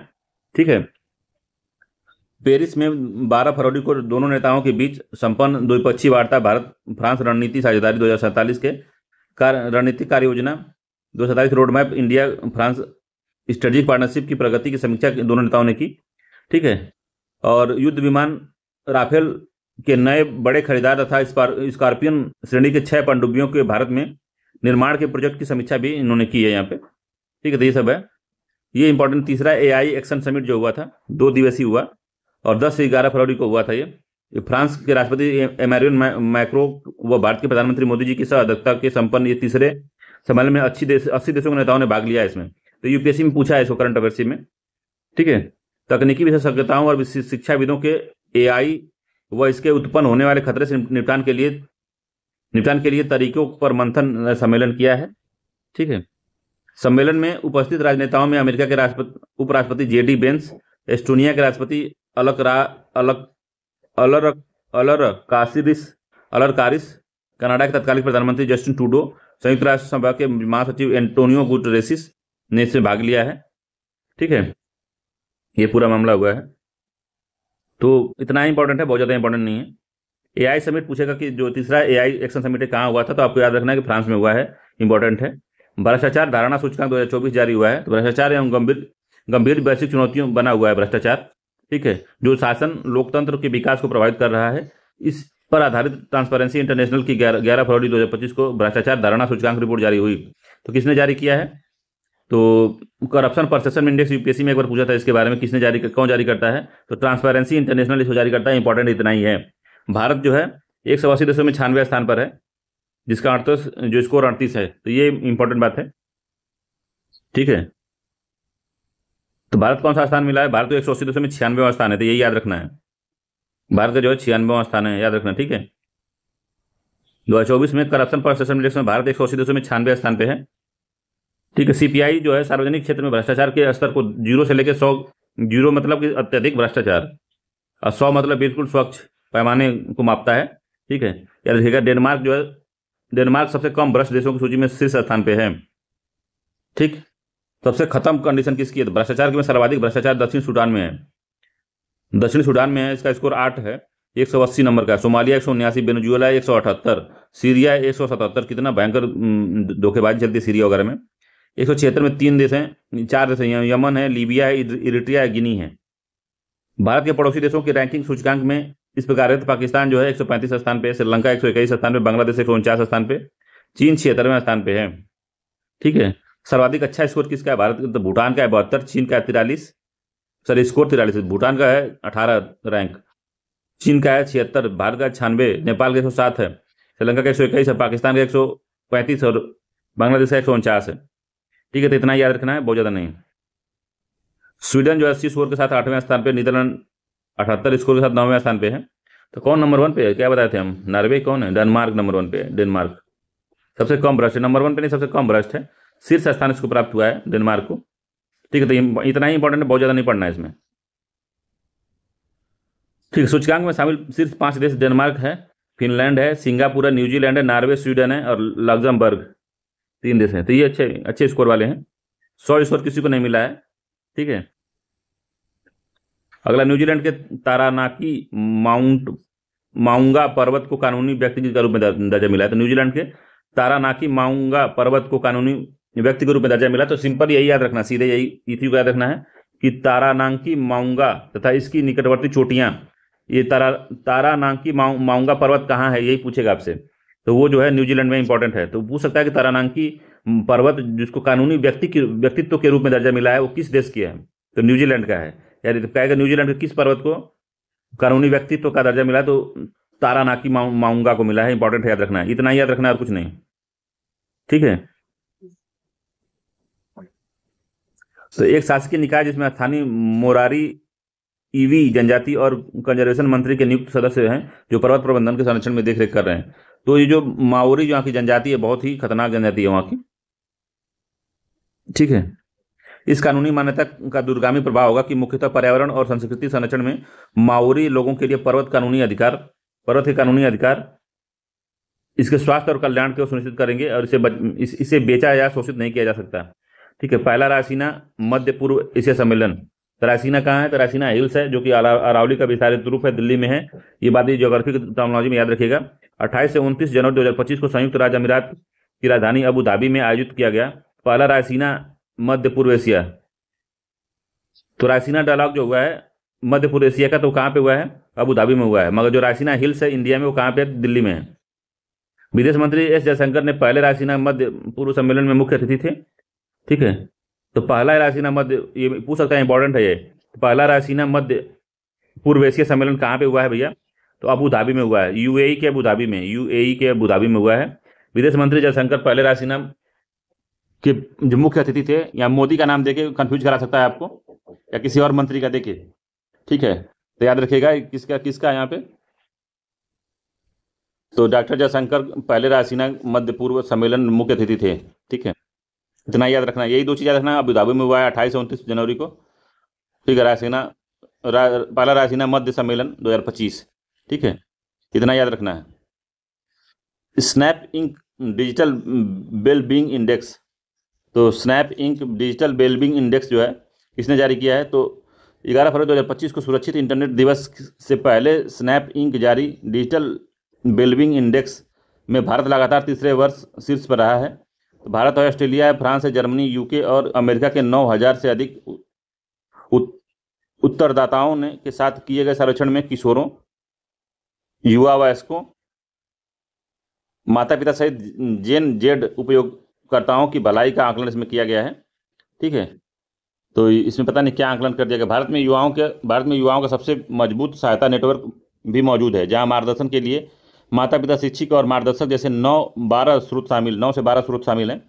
ठीक है, कौन मार्गदर्शक कर रहा है इंडेक्स उसके लिए, डिजिटल वेलबींग के लिए? माँ बाप कितना हेल्प कर रहे हैं और सब चीज़ें कितना हेल्प कर रही हैं। तो भारत में लगभग 9 से 12 ऐसे लोग हैं, ऐसी संस्था, ऐसी चीज़ें हैं जो कि डिजिटल वेलबींग के लिए लोगों को जागरूक करती रहती हैं। तो याद रखना है। तो इसका नाम ही है Snap Inc digital wellbeing index, मतलब कि डिजिटल वेलबींग के लिए कौन जो जागरूक करता है, मार्गदर्शक कौन है, शिक्षक है, माता पिता है, किस तरह के लोग हैं, कौन कौन है, तो ये सब चीज़ें इसमें शामिल करता है। भारत की जनरेशन जेड उपयोगकर्ताओं में ऑनलाइन खतरे का उच्च दर की सूचना दी, जिसमें सेक्सटॉर्शन, ग्रूमिंग शामिल है, जिसमें 71% सेक्सटॉर्शन की रिपोर्ट दर्ज की गई है, 55% इसके शिकार हुए हैं। इसके अलावा जो 60% से ने ग्रूमिंग का अनुभव किया, जिसमें से आधे से अधिक नाबालिग थे। तो जनरेशन जेड क्या होता है, इसके बारे में कुछ जानते हैं आप? जनरेशन जेड क्या होता है? तो जनरेशन जेड का मतलब जानते हैं? ये होता है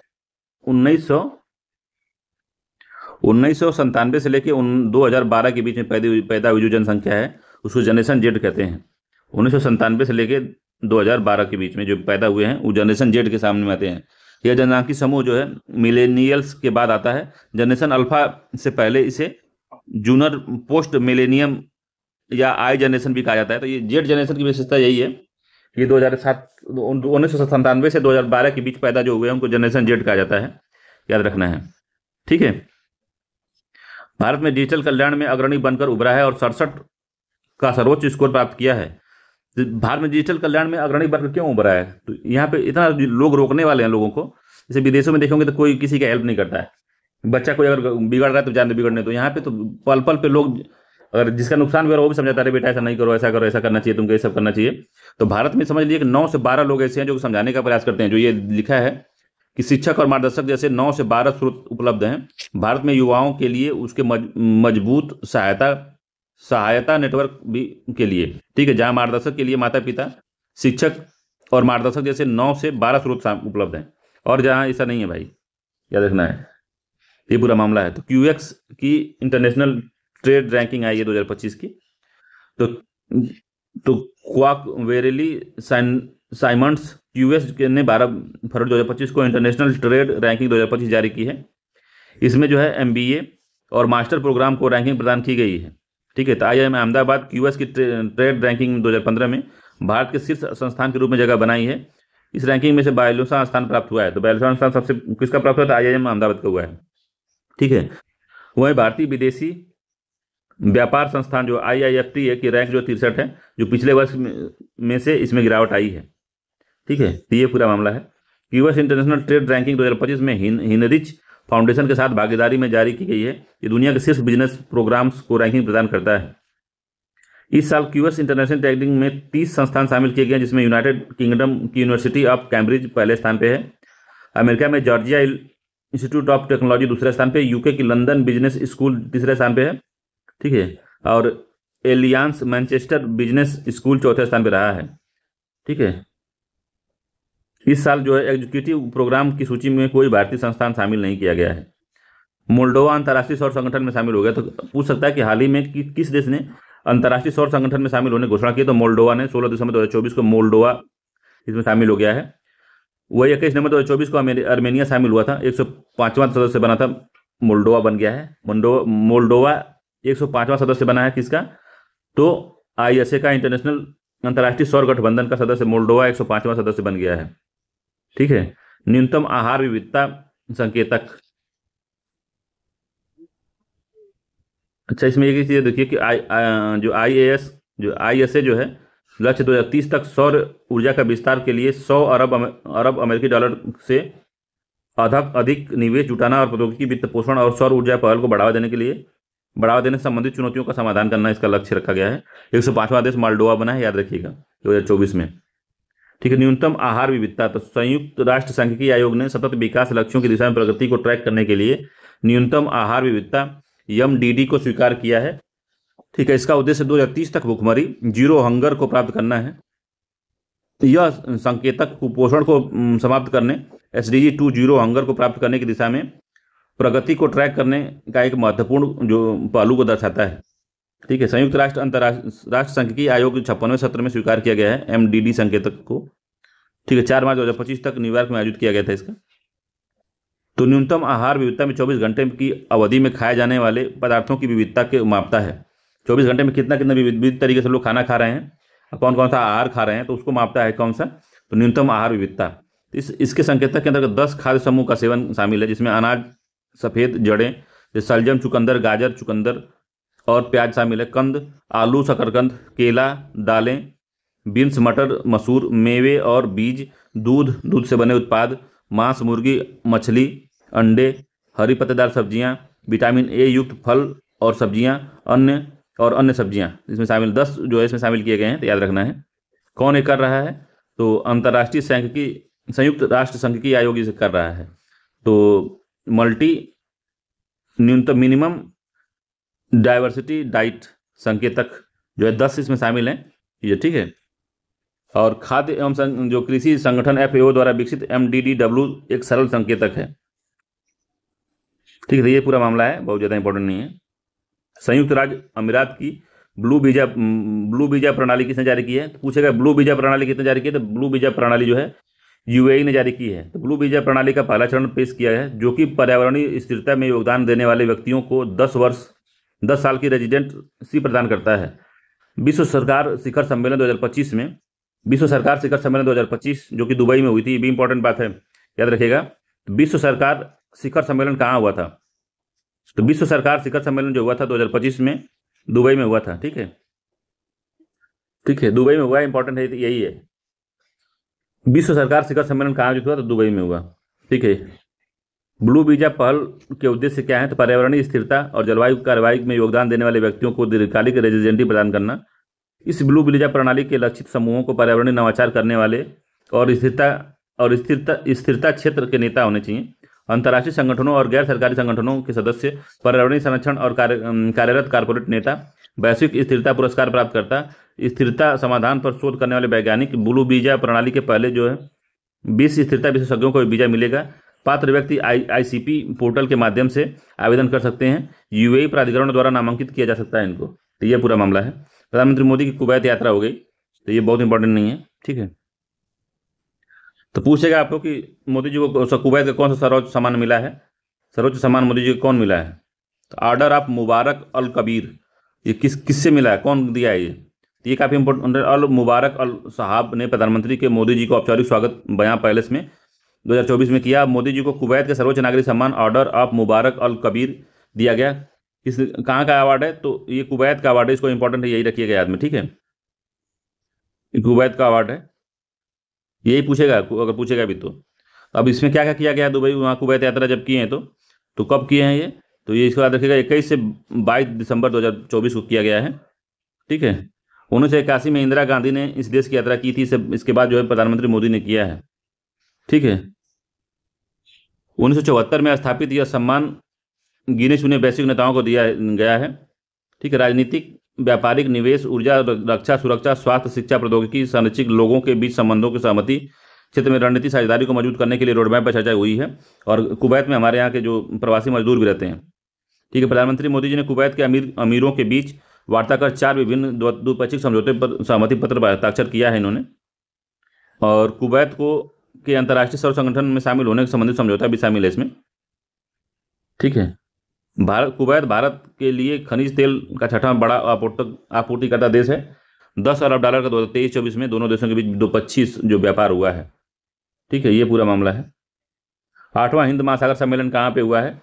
तो इंडिया फाउंडेशन के नेतृत्व में ओमान के विदेश मंत्रालय और सिंगापुर स्थित Rajaratnam school of international studies के सहयोग से 8वां हिंद महासागर सम्मेलन जो है आयोजन मस्कट में हुआ है। तो ओमान के मस्कट में हुआ है, इंपॉर्टेंट बात यही है। ओमान के मस्कट में हुआ है हिंद महासागर का 8वां सम्मेलन। ठीक है, इतना याद रखना है। समुद्री साझेदारी के लिए नए क्षितिज यात्राएं इसका थीम था। तो थीम पूछता है, इंपॉर्टेंट है, याद रखेंगे। तो बेओज to new horizon of maritime partnership, समुद्री साझेदारी के लिए एक क्षितिज की यात्राएं, इसका जो है मामला है। ठीक है। सम्मेलन को संबोधित करते हुए विदेश मंत्री एस जयशंकर ने हिंद महासागर को वैश्विक जीवन रेखा बताते हुए कहा है कि क्षेत्र के विकास व सुरक्षा आकांक्षाओं को पूरा करने के लिए समन्वित प्रयास होगा। ठीक है, तो ये सब मामला है। सभी के लिए सुरक्षा और विकास, तो security and growth of all in region, SAGAR के लिए द्विपक्षीय सहयोग की संभावनाओं पर इन्होंने चर्चा किया है। तो सागर के लिए जब मोदी जी मॉरिशस गए थे तो वहाँ पे भी समझौता हुआ था। जहाँ जहाँ जाएंगे वहाँ सागर पे समझौता होगा, समुद्री देशों में अगर जा रहे हैं तो। रहने के लिए विश्व के 50 सर्वश्रेष्ठ शहरों का टाइम्स सूची आउट हुई है। तो 50 सर्वश्रेष्ठ शहरों के जो है कौन कौन रहने योग्य हैं सबसे अच्छा, तो ब्रिटिश कंपनी टाइम आउट द्वारा इसको निकाला जाता है। 50 शहरों का आकलन किया गया है। 44 विभिन्न मानदंडों पे इसको लाया गया। जारी किए गए शीर्ष स्थान पर दक्षिण अफ्रीका केप टाउन शहर, वो दूसरा स्थान पर थाईलैंड बैंकॉक रहा है। समझ रहे हैं? तो इस रैंकिंग में जो 44 मानदंडों पे जारी हुआ तो उसमें शीर्ष स्थान पर केप टाउन है, दूसरे बैंकॉक है। ठीक है, इतना याद रखना है।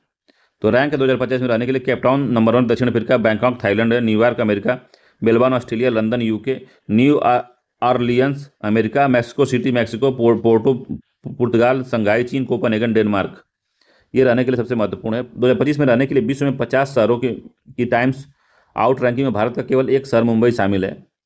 ठीक है, मुंबई बस शामिल है, जो उसको 49वां स्थान प्राप्त किया गया है। ठीक है, याद रखिएगा। अगला, जैव विविधता वित्त को बढ़ावा देने के लिए CBD COP16 कैली फंड लॉन्च हो गया है। ठीक है, तो 25 फरवरी 2025 को एक महत्वपूर्ण पहल हुई, घोषणा हुई, जो कि रोम इटली में जैव विविधता के संयुक्त राष्ट्र सम्मेलन CBD के 16वें कॉन्फ्रेंस ऑफ पार्टीज ने कैली फंड लॉन्च किया था। कैली फंड किससे संबंधित है पूछेगा एग्जाम में, तो आप बताइएगा जैव विविधता से संबंधित है।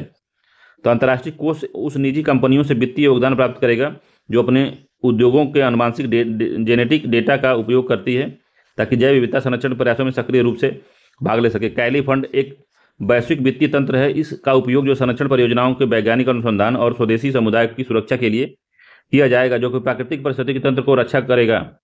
कैली फंड का अनुक्रमण जो है ये सब होगा। तो इसमें फार्मास्यूटिकल, कॉस्मेटिक्स, कृषि, बायोटेक्नोलॉजी, जो कंपनियां आनुवंशिक संसाधनों से लाभ प्राप्त करती हैं उन्हें अब अपने राजस्व का कुछ हिस्सा जो है इसमें देना होगा।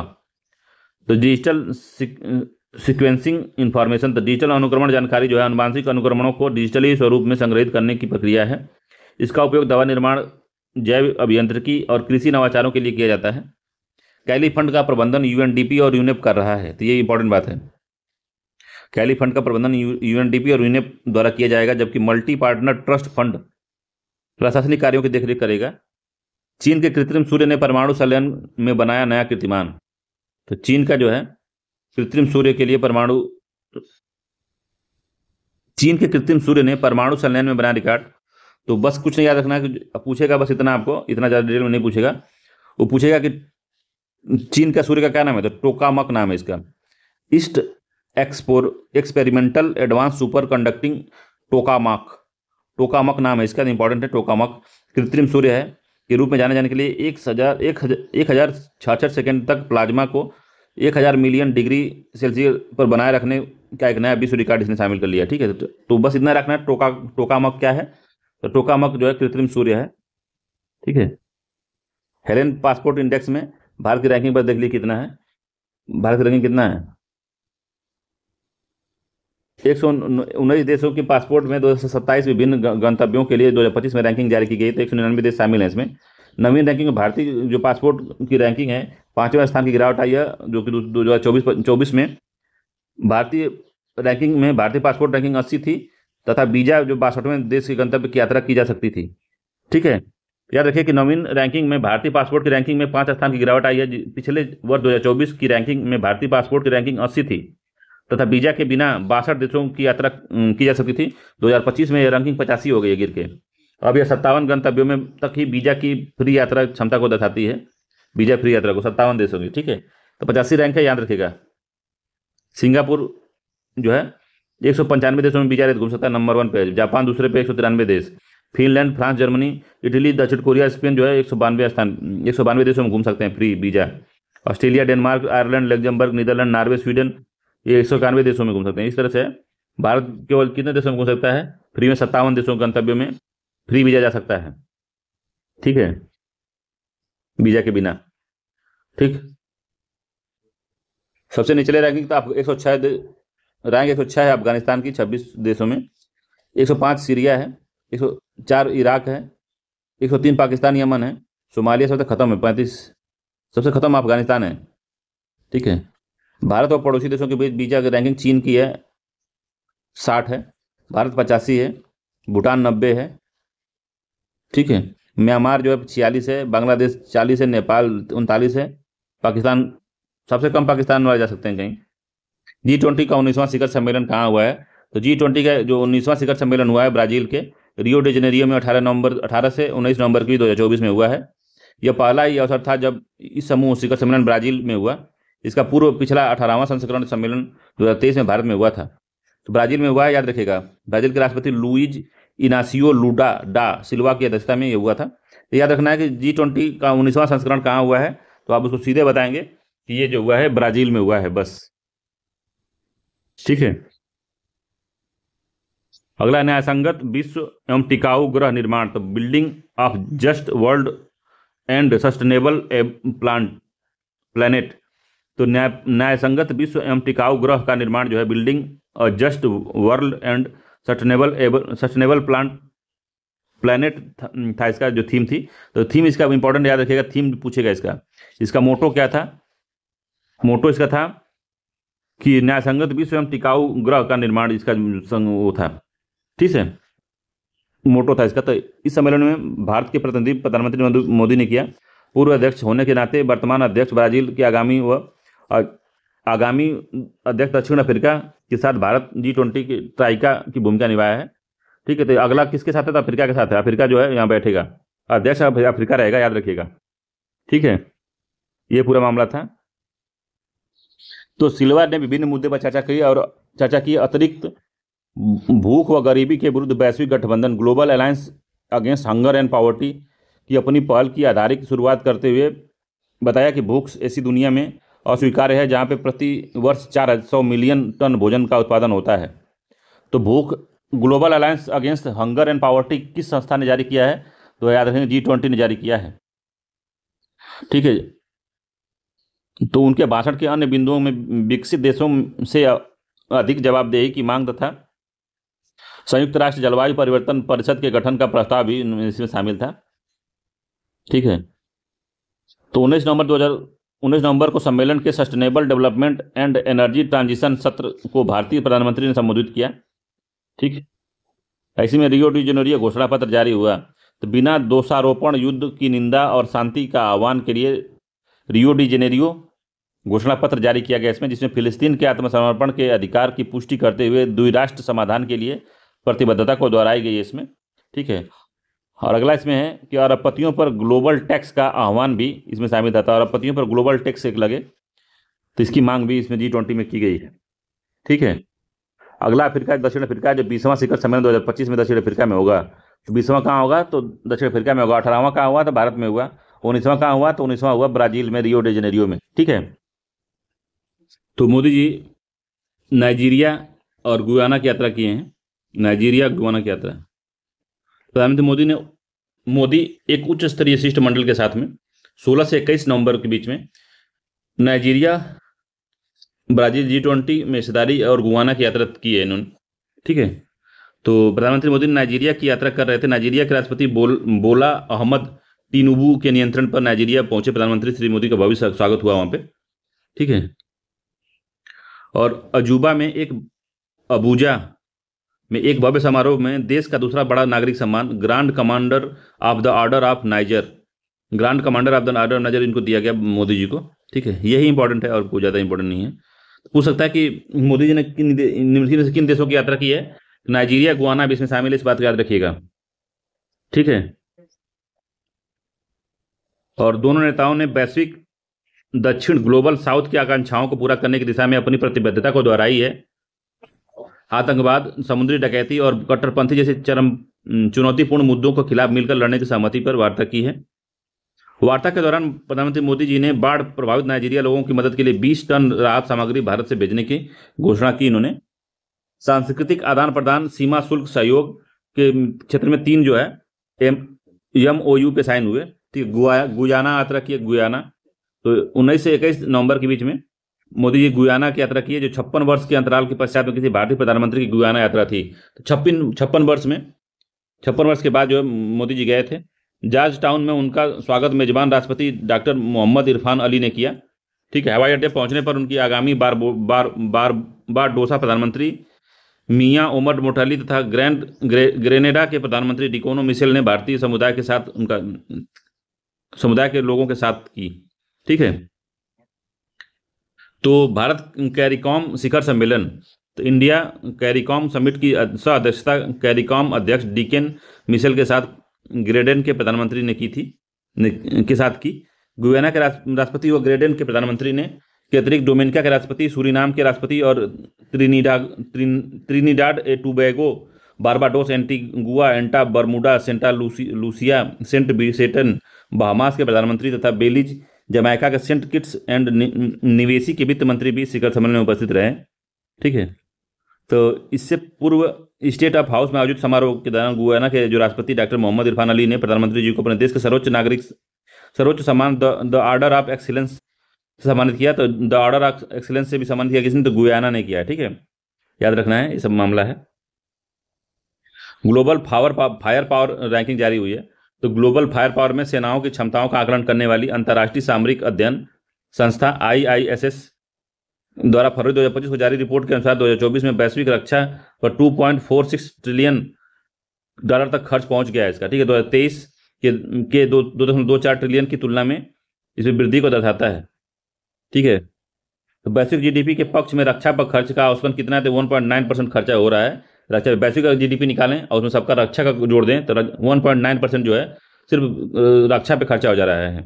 यह वृद्धि मुख्य रूप से यूरोप, मध्य पूर्व अफ्रीका, उत्तरी अफ्रीका और एशिया के बढ़ते सुरक्षा खतरों के भू राजनीतिक तनाव के कारण ये सब हो रहा है। ठीक है। इस सूचकांक को तैयार करने के लिए देश की मिलिट्री पावर, लॉजिस्टिक क्षमता, जियोग्राफिकल आर्थिक क्षमता, पैरामिलिट्री क्षमता, देश पे कर्ज, डिफेंस बजट जैसे 60 से अधिक मानकों पर आधार इसका बनाया गया है। ग्लोबल फायर पावर इंडेक्स 145 देशों की उनकी जो पारंपरिक सैन्य ताकत के आधार पर रैंक प्रदान करता है, जिसमें भूमि, समुद्र और वायु ताकत शामिल होती है। जारी कौन करता है, तो याद रखिएगा अंतर्राष्ट्रीय सामरिक अध्ययन संस्थान इसको जारी करता है, ग्लोबल फायर पावर इंडेक्स। ठीक है, याद रखिएगा। इसमें रैंक कौन किसको क्या मिला है, इसमें ग्लोबल फायर पावर रैंकिंग के अनुसार जो है संयुक्त राज्य अमेरिका जो है $889 अरब खर्चा करता है। चीन जो है $226.85 अरब, रूस जो है $126 अरब, भारत इस चौथे स्थान पे है। याद रखिएगा, भारत जो है फायर पावर इंडेक्स में भारत चौथे स्थान पे है, 4th स्थान पे भारत है। ठीक है, भारत है $75 अरब। ठीक है, चौथा इसका जो है सबसे है, चौथा जो है इसका भारत चौथे स्थान पे। याद रखना है, सभी पहले पे USA है, दूसरे पे चीन है, तीसरे पे रसिया है। रसिया तीसरे पे चला गया, चीन दूसरे पे पहुंच गया है और काफ़ी दुगुना खर्चा कर रहा है चीन रसिया से। रसिया 126 है, उसका जो चीन का 266 है। ठीक है, दक्षिण यूरोप उसके बाद 74 है, यूनाइटेड किंगडम 71 है, जापान $57 अरब है, ऑस्ट्रेलिया $55 अरब है, फ्रांस $55 अरब है, यूक्रेन $53 अरब है। तो यूक्रेन बड़ा आ गया इसमें। ठीक है, इस तरह से दिया गया इसमें। तो यही है, बस चौथा स्थान में भारत है। बस भारत चौथे स्थान में $75 अरब के साथ रक्षा बजट के साथ मजबूत सैन्य उपस्थिति बनाए हुए है। ठीक है, ग्लोबल फायर इंडेक्स में यही इतना याद रखिए। दुनिया की सबसे लंबी एक्सप्रेस वे सुरंग कौन सी है, तो दुनिया की सबसे लंबी एक्सप्रेस वे सुरंग कौन सी है इसको बताना है। तो चीन ने तियानशान सेंगली सुरंग का निर्माण पूरा कर लिया है, जो दुनिया की सबसे लंबी एक्सप्रेसवे सुरंग है। यह बुनियादी ढांचे के विकास के एक महत्वपूर्ण उपस्थित झिंजियांग उइगुर स्वायत्त क्षेत्र के भीतर ये कनेक्टिविटी को बढ़ाने की मदद करेगा। तो तियान शान सेंगली सुरंग जो है दुनिया की सबसे लंबी एक्सप्रेसवे सुरंग है। 22.13 किलोमीटर की लंबी उरुमची यूलू एक्सप्रेस का एक महत्वपूर्ण हिस्सा है ये। ठीक है, याद रखिएगा, सबसे बड़े चाइना के पास है। ठीक। अगला, ब्राजील ओपेक प्लस समूह के प्रमुख तेल निर्यातक देशों में शामिल हो गया है। तो ब्राजील ओपेक प्लस में शामिल देश हो गया। ठीक है, यह निर्णय ब्राजीलियन ऊर्जा नीति परिषद द्वारा अनुमोदन से किया गया है। ठीक है, 2025 में 30वें संयुक्त राष्ट्र जलवायु परिवर्तन कार्यक्रम 2023 30वें संयुक्त राष्ट्र जलवायु परिवर्तन सम्मेलन COP30 की मेजबानी की तैयारी कर रहा है। कौन? ब्राजील, जो ऊर्जा सुरक्षा और पर्यावरण प्रतिबद्धताओं के बीच संतुलन स्थापित करने की कोशिश को दर्शाता है। ब्राजील ओपेक प्लस में सदस्य बनने का अर्थ है कि वह नीति निर्माण चर्चाओं में भाग लेगा, लेकिन उसे तेल उत्पादन कोटे का पालन करने की आवश्यकता नहीं होगी। ओपेक प्लस सदस्य बनने के लिए विपरीत ब्राजील को अपने उत्पादन स्तर पर स्वतंत्रता होगी, जिससे वह अपनी राष्ट्रीय आवश्यकताओं की नीतियों के लिए समायोजन कर सकेगा। ब्राजील वैश्विक स्तर पर 4% तेल उत्पादन करके 7वें स्थान का सबसे बड़ा तेल उत्पादक होने के नाते ओपेक प्लस चर्चाओं का उपयोग स्थिर तेल कीमतों और सतत ऊर्जा प्रथाओं को बढ़ाने के लिए करना चाहता है। ओपेक प्लस 22 तेल निर्यातक देशों का गठबंधन है। वर्ष 2016 में अमेरिका के शेल तेल उत्पादन में उल्लेखनीय वृद्धि के कारण तेल की कीमतें में गिरावट के बदले में किया गया था, इसकी स्थापना की गई थी। वर्तमान में ब्राजील ओपेक प्लस में शामिल होने की मंजूरी के बाद इसके सदस्यों की संख्या क्या हो गई? 2025 तक, फरवरी 2025 तक 23 हो गई है। ठीक है, याद रखिएगा। तो Times Higher World Reputation Ranking 2025 जारी हुई है। तो ये रेपुटेशन रैंकिंग है। ठीक है, तो रेपुटेशन रैंकिंग में क्या हुआ है? तो Times Higher Education World Reputation rank 2025 इसमें जारी हुआ है। 20 वर्ष के प्रतिष्ठित विश्वविद्यालय के इसमें आकलन किया गया है। इस वर्ष हार्वर्ड विश्वविद्यालय लगातार 14वें वर्ष रैंकिंग में शीर्ष स्थान बना हुआ था। पहला किसको मिला है? तो हार्वर्ड विश्वविद्यालय को मिला है, जबकि ऑक्सफोर्ड और मैसाचुसेट्स इंस्टीट्यूट ऑफ टेक्नोलॉजी ने संयुक्त रूप से दूसरा स्थान प्राप्त किया है। भारत के 4 प्रमुख संस्थान इस सूची में शामिल किए गए, लेकिन सभी की रैंकिंग में गिरावट दर्ज की गई है। इसके अलावा उड़ीसा शिक्षा व अनुसंधान, ठीक है, चार प्रमुख संस्थान इस सूची में शामिल किए गए, लेकिन सबकी रैंकिंग में गिरावट दर्ज हुई है। इसके अलावा उड़ीसा का शिक्षा व अनुसंधान पहली बार 201 से 300 की रैंकिंग समूह में शामिल हुआ है। ठीक है, तो ये विश्वविद्यालय की याद रखने हैं।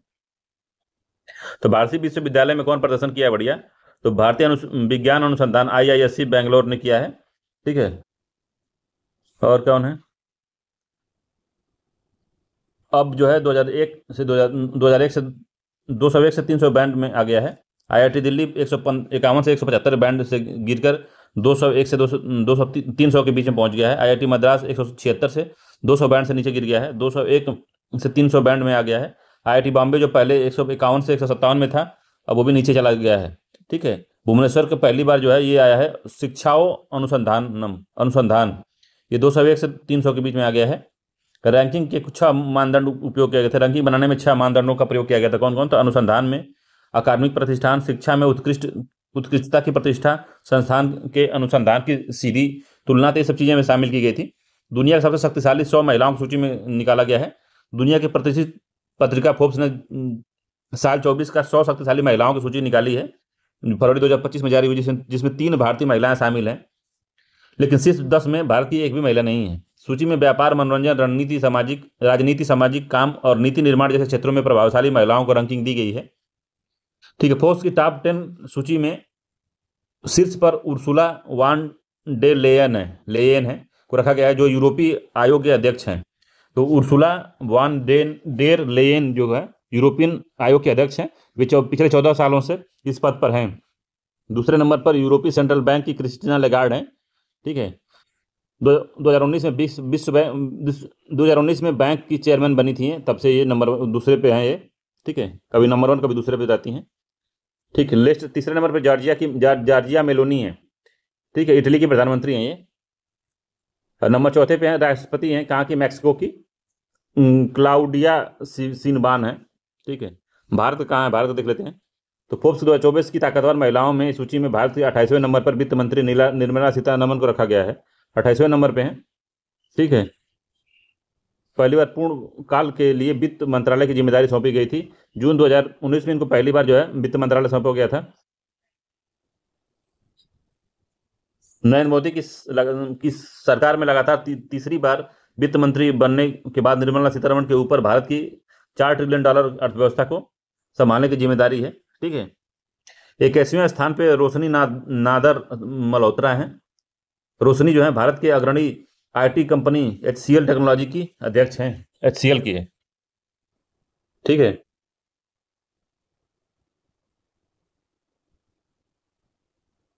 ये पूरा है, बहुत ज्यादा इंपॉर्टेंट नहीं है, याद रखिएगा।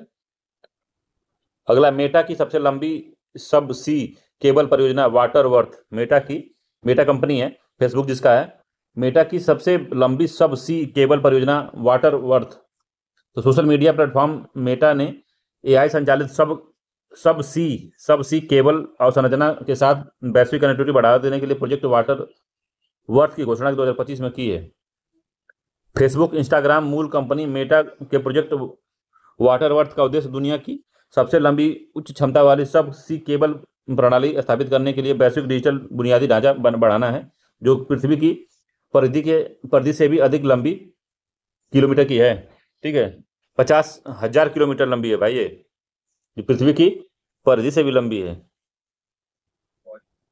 पृथ्वी की परिधि से भी अधिक लंबी 50,000 किलोमीटर की है। यह परियोजना अमेरिका, भारत, ब्राजील, दक्षिण अफ्रीका, ऑस्ट्रेलिया 5 महाद्वीपों को जोड़ती है। इंपॉर्टेंट है, याद रखिएगा। वाटर वर्थ परियोजना किसकी है? मेटा की है। 50,000 किलोमीटर से अधिक लंबी जिसकी है, ढांचा इसका बनाया गया है। केबल परियोजना 2030 तक शुरू होने की संभावना है। इसका निर्माण के बाद AI और डिजिटल सेवाएं और उनकी बढ़ती मांग को पूरा किया जा सकेगा। ठीक है, याद रखिएगा। इसे 7,000 मीटर की गहराई पर बिछाया जा रहा है। तो 7,000 मीटर की गहराई पर बिछाया जा रहा है, और जहाजों के लंगर और उनके खतरों से होने वाले नुकसान से बचने के लिए उच्च जोखिम वाले क्षेत्रों में उन्नत दफन प्रणाली का प्रयोग किया जा रहा है। दबाने का उथले तटीय सागर में इसको नीचे दबा दिया जाएगा। यह परियोजना 3 नए समुद्री गलियारों को खोलती है, जो AI विकास के लिए महत्वपूर्ण है। तो याद रखिएगा, इतना ही इंपॉर्टेंट है इसमें। ठीक है। इसमें भारत को भी जोड़े जाने का कार्य चल रहा है इसमें। मेजराना 1, तो मेजराना 1 विश्व की पहली क्वांटम चिप है। तो मेजराना 1 के बारे में UPSC ने पूछ लिया है।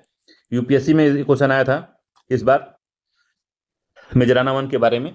तो माइक्रोसॉफ्ट ने पूछा था कि किस कंपनी ने चलाया। तो माइक्रोसॉफ्ट ने चलाया था, ऑप्शन गलत दिया था उसमें।